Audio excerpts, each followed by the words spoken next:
In this video, we are discussing the most important wide receiver ads on your waiver wire. These guys won't be there when week 7 comes, so you need to get them now before your friends do. And we'll be breaking down 10 of them, so buckle up and let's go. And we'll start with this guy who obviously is not a wide receiver. This is the Patriots rookie quarterback who made his debut in week 6, but the reason why I talk about him here is because I was curious on who is going to be Drake May's #1 option heading into week 6. Would he even have one? Well, it seems like through 1 week, at least right now, it's pretty clear and obvious Demario Douglas, who if we pull up Fantasy Life in this game, Demario Douglas, he runs 67% of the routes. You would like to see that number higher, especially since they were trailing for most of the game, but he earns a 30% target share in this game. 30% target share translates to 6 catches, 92 yards, a touchdown. Drake May in this game also looked good. He was able to, at least in real life, he looked good for his first ever start, but for fantasy, definitely uplift this offense to have some fantasy relevant names, like one Demario Douglas, who not only in this game where he sees 9 targets, he's now seen 9 targets in 3 out of his last 4 games and earned a team high at least 28% target share in 3 of his last 4 games. And I think this is a noteworthy development, especially since it was with a different quarterback this week and Drake May starting for Demario Douglas, because we entered the season not really knowing who the #1 receiver on this team would be, right? They no longer had Juju Smith-Schuster entering the season in week 1.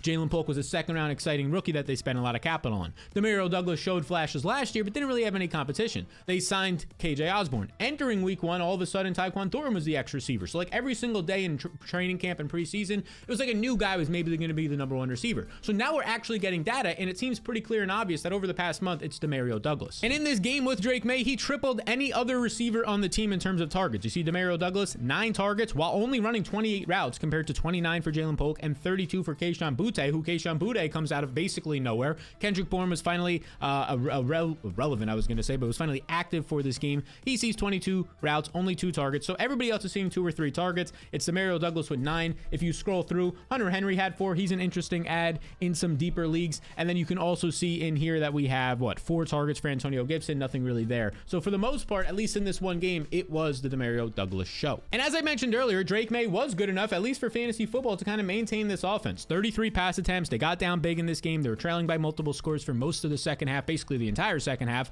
And he goes for 243 passing yards, 3 touchdowns, which is good. They moved the ball downfield. And here's the big thing, and this is a key, and don't let this go underrated. 5 rush attempts for 38 yards on the ground. That's something that Drake May can do. In college, he was a mobile quarterback, a very good one at that. He can create outside the pocket and sustain drives, which is going to help everybody on this offense, including his receivers like one Demario Douglas. So at this point, I think Demario Douglas is worth an ad, especially if we start to see a ceiling performance out of Drake May, because that wasn't even a ceiling performance and you got 20 fantasy points out of Douglas. And then you also factor in that the upcoming schedule for the Patriots is pretty good, at least next week. They're going to go to London and face the Jaguars, who everybody is picking apart this Jaguars defense. Right now, they're allowing the 3rd most passing yards per play. Then it gets tough. At home against the Jets, brutal. On the road against the Bears. On the road against the Titans. Like, these aren't good matchups, but at least for this next upcoming week to fill in for your bye weeks, and then later on in the season, as Drake May develops more, I do want to be adding Demario Douglas. Now, next up, let's move to the Green Bay wide receiver room, where a guy who was suspended last week, well, he returned in week 7 from that suspension, and things looked pretty good. You can see right here, he returns, he runs 83% of the routes,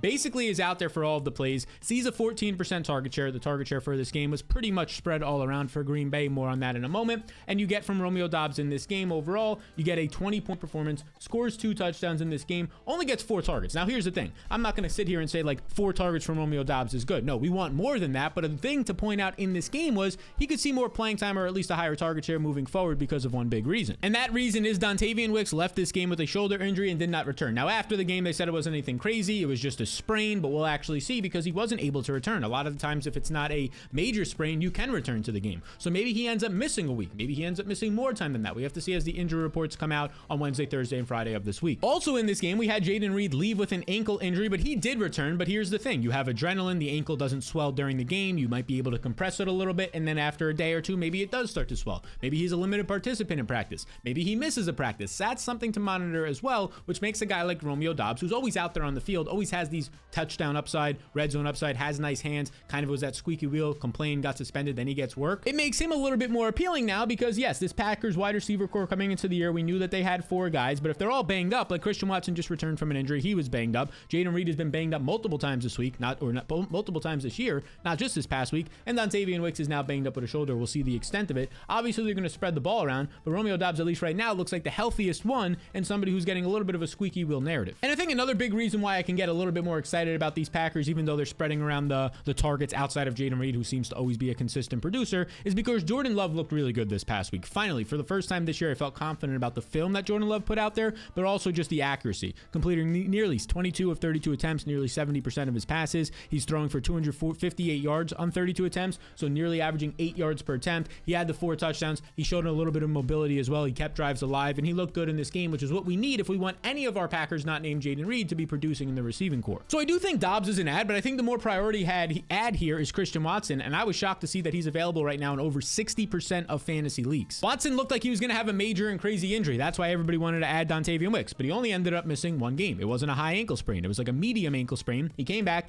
runs 72% of the routes, earns a 14% target share, and he does what Christian Watson does. He scores a 48-yard touchdown, finishes the game with 68 yards on 4 targets, 15.8 fantasy points. Simple as this, when Christian Watson has been out there, not only last year with Jordan Love, but the year before that with one Aaron Rodgers, he's been the most productive Packers receiver, and that's including Jayden Reed in that. He's been the most productive on a per route basis. Now, the problem is he just can't stay on the field, and you can see this right here. This is encouraging. According to PFF, the Packers started the game with Watson and Reed on the field, so that's good. He actually started this game coming off of the injury, showing their confidence in him. But then Wicks was seeing a lot of usage ahead of Watson for like the next drive or two, and then Wicks got hurt, so we don't really know how that would have played out. But as of right now, it looks like, depending on this Wicks injury, that Watson could be a top 2 receiver on the team, but either way, we know he's going to run like 70% of the routes. And just a reminder, he only had 4 targets. I understand that. I get that, but I want pieces of this Packers offense, especially if other guys in the receiving core are banged up. I'm never going to expect Christian Watson to consistently have these 8 to 10 target games, but if I can get 4, 5, 6, 7 in the bye weeks, he has that explosive upside downfield like we saw this past week,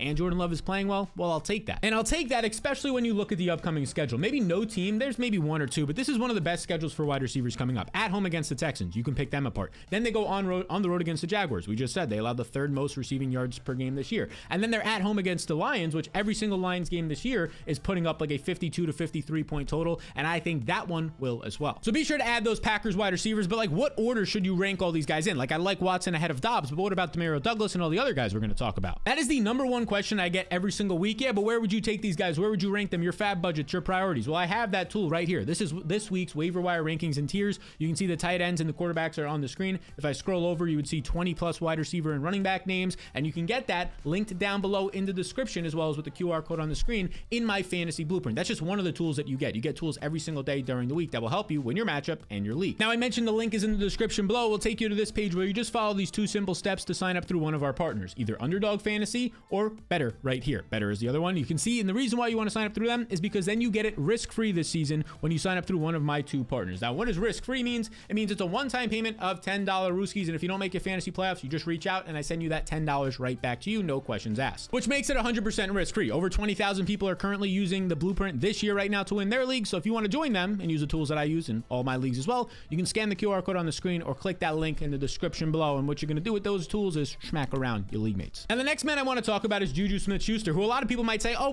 my league already added him last week. Well, this dude's still available in over 75% of fantasy leagues, and I know he's coming off of his bye week, and a lot of people might have forgot what he did before the bye week. He had 130 receiving yards, people, but he also saw great usage. He saw the Rashee Rice roll. Here is, according to PFF, the usage in that game. Snaps, routes, targets, all of this. You can see Justin Watson is up here with 59 snaps. Then it's Juju at 56. It's Juju leading the way in the wide receiver core with 8 targets, only behind Travis Kelce on this team. But that's not all that he did in this game. He was also getting open in the middle of the field and producing after the catch like Rashee Rice does in this offense. Now look, I came into this video thinking, like in my research from that Juju game, like, okay, he's obviously not as explosive as Rashee Rice. Rashee Rice is younger. Rashee Rice has been a lot better of late in terms of what anything compared to Juju used to do in this Chiefs offense. But then I actually watched the game. I watched the film, and Juju Smith-Schuster looked explosive in and out of his breaks. He looked definitely explosive after the catch. I mean, in week 5 before the bye week, he ended up ranking 2nd in yards after the catch with over 80 yards after the catch. Only Jamar Chase was better, and Jamar Chase's big 190 receiving yard day. So at least in that one specific game, week 5, Juju was a 1-for-1 replacement for Rashee Rice. Like, I spent $24 on him in one league to acquire him. That might seem rich to some people, but if he does anything like that again, has these 70, 80 yard games, goes over 100 yards again, that's worth it alone. Another part to this analysis as to why you should be going and getting Juju Smith-Schuster, the top wide receiver ad in my opinion right now. There's a little spoiler of the fantasy tiers for you. Look, he's facing the 49ers. That's a beatable defense. He's facing the Raiders, a very beatable defense. The Bucks, everybody's throwing on them. Okay, the Broncos is a tough matchup. Then you get the Bills and Panthers, which are arguably 2 of the better matchups you can find right now in terms of scoring environments, and also just poor secondaries when you're talking about the Panthers. So everything looks good for Juju Smith-Schuster right now in terms of matchups, the usage coming out of the bye week. Maybe they expand his role, and Rashee Rice isn't coming back anytime soon. Not this year, year, this is Juju's role. Now, the next guy we got to talk about, he's actually a rookie. You probably never heard about this guy before last year, unless you're in Dynasty or paying close attention to the NFL draft, or you're a fan of the New Orleans Saints. But the 5th round pick in Bum Memes for New Orleans is somebody that we have to talk about because he saw extended playing this past week when Chris Olave, the #1 receiver, or maybe the #2, depending on how you view Rashard Higgins, for the Saints, left the game with a concussion and did not return. Now, on average this season, it only takes 8 days to come back from a concussion. So normally this would be like a 50-50 chance that Chris Olave is going to play next week. Maybe he misses, but odds are he's definitely missing because this week the Saints play on Thursday Night Football. So there's no way he's clearing in time. If he does, the NFL is going to have a lot of eyebrows raised at them. So Bum Means is going to see extended usage. And he ran 71% of the routes, operated as the wide receiver 2 in this game the past week. So a very strong 23% target share. That was 8 targets in this game from Spencer Rattler. And this kind of makes sense because Spencer Rattler made his debut, and Spencer Rattler, who came into the season as like the QB3 on this team, was getting a lot of reps in training camp, the preseason, and these first couple of weeks of the year with 5th round pick Bum Memes. They apparently had the best connection between that 2nd and 3rd team offense, and it showed last week when Bum Memes took his 8 targets and he produced 5 catches for 45 yards and a touchdown. Spencer Rattler in this game, did he look like an all-star? Did he look like a Hall of Famer? Did he look like Tom Brady or Patrick Mahomes? No, but he looked like a capable enough quarterback to kind of fill in for that Derek Carr role of throwing for 200 to 250 yards a game and producing quality performances for guys like Rashard Higgins, and at least in this week with Chris Olave out, Bum Memes. Now, to give you a little bit more background on Memes, he's a solid athlete. Like, he fell to the 5th round because of mostly like what his film showed, and we'll get into that in a second.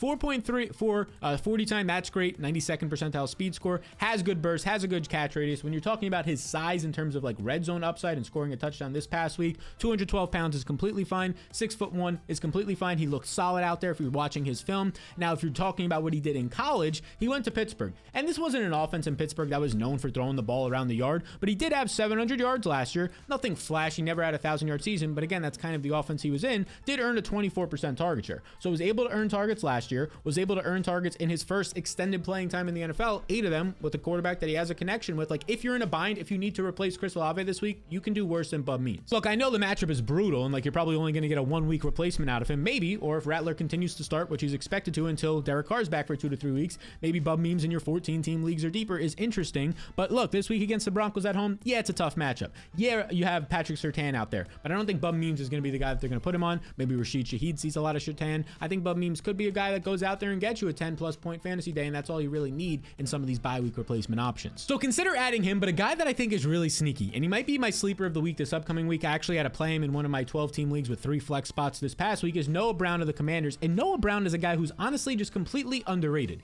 He joined this Commanders team a couple of weeks back, and then he did not play in week 5 due to an injury. So some of that steam that he had, he was seeing more playing time, it stopped because of the injury. Now, that injury was to his groin, and you can see right here, it ruled him out for week 5. But before this game, he actually played or ran 72% of the routes. He was operating as the #2 receiver for Jaylen Daniels, which in this offense, in my opinion, is actually valuable. But then he got hurt and didn't play in week 5. However, if you were paying close attention, you know in week 4 that he had solid usage. In week 6, he was returning from an injury, and it paid off for you. Assuming you were just trying to get a bye week replacement. He puts up 10 fantasy points in a nice matchup, 4 catches for 58 yards, but check this out. He had 8 targets in this game. Those 8 targets accounted for a 26% target share, led the team in target share, earned a target on 30% of his routes. That's an elite number. That would rank top 10 if we were looking at overall season numbers. Obviously, this is just for one game. Look, I know Terry McLaurin's in this offense. He's like a great wide receiver right now in fantasy, a top 10 guy on the year. He just scored 2 more touchdowns. I get it. He's awesome, but like, who else is in this offense? Diami Brown's not a thing. Luke McCaffrey only had 1 catch on 1 target this past week. Omadide Zaccheaus, they gave up on him being anything. That's all you really have. You have Noah Brown as your #2 option. And it's not even like he's just his default fill-in #2 option. He's not that good. No, I think Noah Brown is pretty solid. Like, there was times with the Cowboys later on, they used him as a blocker, but when he had to fill in, he would have good games. With the Texans, when he had to fill in last year for Nico Collins, multiple back-to-back 150-yard receiving days. And look, we just know Jayden Daniels is good. He'll be tested in upcoming weeks based on their schedule, but this past week, completing nearly 70% of his passes again. 269 yards on 35 attempts, completing nearly 8 yards per attempt. He has the mobility. He's proven. I know Terry McLaurin's the #1. I know Zach Ertz will have these boom weeks here and there like he did this past week with over 60 receiving yards leading the team. But if they need a #2 receiver to go downfield, Noah Brown could be that option. And honestly, I think that Noah Brown could be like in your deeper 12-man leagues, like a flex option for you or a wide receiver 3 in future weeks because of how Jayden Daniels is playing and they don't have other options. And this week that could happen against the Panthers at home against the Panthers, one of the 5 best matchups you can find right now for a passing offense. I think that's a nice spot. Obviously tough matchups here against the Bears and Steelers upcoming, but I think that if Jayden Daniels is the truth, he can kind of mitigate some of those matchups, and McLaurin would see the #1 attention of defensive backs in those games anyway. So maybe Noah Brown is that sneaky ad for you. Another guy at least worth mentioning quick is Michael Wilson for a few reasons. The first reason why is Marvin Marvin Harrison left this game with a concussion, did not return. On average, again, it does take about 8 days to return from these concussions. The good news for Marvin Harrison owners is that you see they play on Monday night, so that's about 8 days away. So there's a decent chance that he plays in this game. So even if he does, I still think Michael Wilson is worth an ad because Michael Wilson continues to produce. Michael Wilson just gets you 10 plus fantasy points in these contests. He has the ability, the body size, the ball skills downfield to have big plays as well. This past week, he basically wasn't leaving the field, ran 94% of the routes according to Fantasy Life, had a 13% target share. That turned into nothing crazy. Like their offense looked like complete shit in this offense against Green Bay. They couldn't do anything. 4 targets, but he does find the end zone. He salvages you for a 10-point fantasy day. So if there's no Marvin Harrison, that's obviously the priority reason why I would want Michael Wilson. There's a decent chance, though, you're not going to get that news until last second. So a nice thing to do here is if you're a Marvin Harrison fantasy manager, you pick up Michael Wilson. If he's out last second, then you can just slide him in. But this is a dude that is getting 5 targets per game. He's in his second year with less of the defense's attention on him because of Marvin Harrison and Trey McBride. And he's getting good usage. Like, you're seeing a nice mixture of not only a couple of red zone targets this year, but deep targets downfield, which will lead to big plays. The Cardinals offense has been struggling. After a hot start, the last month it's been struggling. Assuming we can get some sort of bounce back performance from Kyler Murray, Drew Petzing, the offensive coordinator in this offense, I think Michael Wilson is somebody who benefits. Again, not in your 10-man leagues. No, that's like the Demario Douglas types, and hopefully guys that aren't in this video, you can actually start, right? But for this video, for Michael Wilson specifically, that's a 12-man league type of guy who I think can fill in for you. Now, I will at least call out Jaylen Tolbert once again, because I think some people will drop him after it was a popular ad last week. And look, like, the Cowboys got blown out last week. It wasn't fun. You look at the box score for Jaylen Tolbert, 4 catches, 43 yards on 5 targets. 8 fantasy points in what was supposed to be a really high-scoring game against Detroit. It was for Detroit, but not for Dallas. But then you actually look into what happened here, and Dak Prescott only throws for 178 yards. Then the starters get pulled and Cooper Rush comes in. So he's getting 50 yards or so in this game, Jaylen Tolbert, when his quarterback's only throwing for 178. Like, that at least adds some context. In this game, Tolbert did have a nice big play downfield once again. And at the end of the day, like, it's CeeDee Lamb, and then it's really nobody else in the wide receiver core. Jake Ferguson in the middle of the field, that's going to open up these opportunities downfield for Tolbert, who's usually seeing some winning downfield. Seeing a 13 average depth of target, 13 yards downfield is like the perfect distance between having the ability to create these big plays like we're seeing in games, with also having that baseline of a couple of short targets to increase your PPR floor value or half PPR value. So just reminding you that he's still somebody worth adding. He shouldn't be on waiver wires even after this down week. Now, somebody not worth adding, but I know he's going to get added in a ton of leagues because of his performance this past week, is this next guy. But before we get there, 65% of you aren't subscribed. You're at that point in the video. To the people who are subscribed, I appreciate you. But here we go. The gentleman's agreement. If you made it this far into the video, you find it entertaining, interesting, you just forgot about it, it's on in the background. Either way, whatever it might be, hit that subscribe button. That's just a way to repay that. That's our gentleman's agreement here. It takes me 6-7 hours to get these videos researched, edited, put up, recorded, all that. And just one small favor in return is to hit the subscribe button, because it really honestly allows me to continue to do this for you beautiful people. So appreciate that a ton. Gentleman's agreement, hit that button. Now, the guy that I just don't think is worth adding is Gabe Davis. And I get it. Look, I don't think he's worth any priority waiver. If he's free, no fat budget, fine. If you don't have any better options. But look, I know he had 8 targets this past week. That's fine. In a tough matchup in London against the Bears. That's nice. They were trailing the whole game, though. 45 yards, 2 touchdowns. Like, these games are going to happen when you're just out on the field a lot and your quarterback is throwing a ton because they're trailing. But he also had a terrible game. Like, I get it. On one half, he had a good game because he scored 2 touchdowns. But he also dropped 2 touchdowns in this game. At least one time in the game, there was a miscommunication, which almost led to an interception. So, like, it's the Gabe Davis experience, right? And I know his 8 targets were the strongest amongst the wide receivers, second only on the team behind Evan Ingram. But, like, where can we realistically think that he's going to see consistent production like this? My guess is this will be his best performance of the year. Brian Thomas continues to come on. Christian Kirk is going to be involved for sure. Evan Ingram now back, led all tight ends in targets and receptions last year. He comes back for his first healthy game since week 1, immediately sees 10 targets and 10 catches from Trevor Lawrence. That's the security blanket on the underneath. It's Brian Thomas downfield. And then Gabe Davis is just like the 3rd priority read in this offense, sometimes the 4th priority. That's not somebody I want to be adding or spending any fab budget on, because we know what this guy is. We've seen 5 years of it. And even this year, entering week 6, this dude ranked 80th in yards per route run. His actual catch rate this year, which part of this is on Trevor Lawrence and part of this is just on him, not actually maybe miscommunications, not being where he needs to be, and just dropping the ball a couple of times. 60% catch rate is brutal. If you only have 40% of your targets you're not catching, and it's not all on your quarterback, that's bad. So again, with this added competition, now that Evan Ingram is back, and the fact that Brian Thomas is a guy who's like seems to be breaking out almost every single week and being used in creative ways, and Christian Kirk, the veteran, is still just every single week going to see at least 4 to 6 targets and have some spike performances, I don't know where Gabe Davis is worth even a single dollar of your money, unless of course you're in a 14-man league. Then yeah, he shouldn't be on waivers, but odds are he isn't already. Gabe Davis to me is not somebody worth a priority waiver ad, not somebody worth a single dollar of your money. If it comes Thursday and he's still on the waiver wire and you need a fill-in guy, then sure. Another guy I want to remind you about is the rookie for the Panthers because look, week 5, he left early. He had the injury. He had 1 catch for 8 yards, but we quickly got news that it wasn't a serious injury. He could have came back if it was a closer game and not a blowout. And then he practiced all week and played in week 6. And Legette immediately went back to his normal role, running 80% of the routes, number 2 on the team behind only Deontay Johnson. An 11% target share. He turned this into a 3-catch, 23 yards, found the end zone with the touchdown. That was key here on 4 targets. So get you 11 fantasy points. This is now the 3rd time this season for Xavier Legette that he's been fantasy relevant for you in 5 games, in which one of those he left early. And we've already said it before on this channel. Like, I love the way Dave Canales is using the rookie, the 1st-round pick, in the middle of the field. That's where he won in college because this dude has elite speed, 4.39 speed at 220 pounds. And all he did in college was earn targets downfield, over the middle of the field, and would win after the catch and pull away from defensive backs in the 2nd level of the field. And thankfully, we've been seeing that this year, and we saw it again this past week. This is his biggest play in the game. It was late in the it was his 4th target, late in the 4th quarter on a 3rd down. He's on the bottom of the screen right here, and just watch what happens. It's the exact usage that I'm talking about that gets to the middle of the field. You can see right here, he's puts there, he goes over the middle of the field, in breaking route over the middle of the field. Now this one, he doesn't have yards after the catch ability because he's hit on contact, but just the fact that he's getting this usage in breaking routes, big fast wide receiver, post up, basketball, right, rebound, right there, he gets it for a 13-yard gain. That was his biggest gain in this game specifically, but we've seen it all year long. Those in breaking routes, he's hit in stride, he runs for an extra 15 to 20 yards after the catch multiple times already this year. And then you look at the competition and like, yeah, Deontay's the number 1 with a bullet, no doubt about it, but he's clearly past Jonathan Mingo. He's clearly past guys like David Moore. Maybe Adam Thielen, the 34-year-old wide receiver, returns from his serious hamstring injury in 2 weeks when he's eligible to, or maybe he doesn't, or maybe even if he does, he's limited or not fully back. It's pretty clear and obvious right now that Xavier Legette is the number 2 pass catching option on this team. I know the rookie tight end this past week, Jatavion Sanders, got going, but Tommy Tremble was out. We'll see how that goes. Right now, Xavier Legette is somebody that should still be on your rosters, people. If he's available, which he is in over 70% of leagues, that's a mistake. Now, your super deep league crowd for a guy available in over 99% of fantasy leagues right now is Devon Veli. And Devon Veli, however it's pronounced, I apologize. Well, right now in week 6, he returned from an injury